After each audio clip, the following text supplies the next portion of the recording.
નમસ્કાર દર્શક મિત્રો, સનસનીખેજ ન્યૂઝમાં આપ સૌનું હાર્દિક સ્વાગત છે। સમાચાર છે કે પ્રથમ પૂજનીય ભક્તિના પર્વમાં સેવા કાર્યને જોડવાનો અનોખો પ્રયાસ। ગણેશજીને અતિ પ્રિય લાડુનો ભોગ ગૌ માતાને અર્પણ કરતા શ્રવણ નીરવ ઠક્કર।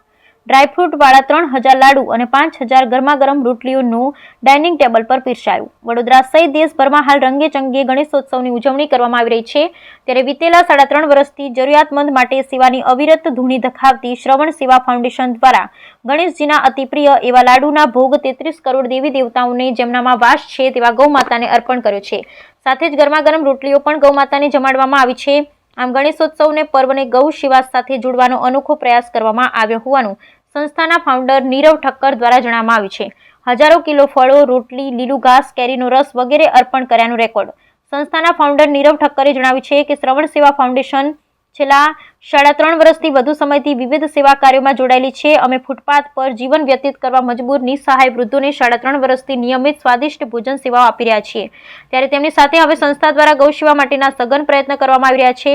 તેના ભાગરૂપે અત્યાર સુધી અમે હજારો કિલો ફળો, રોટલી, લીલું ઘાસ, કેરીનો રસ વગેરે પાંજરાપોળમાં આશરો લેતી ગૌ માતાને અર્પણ કરે છે।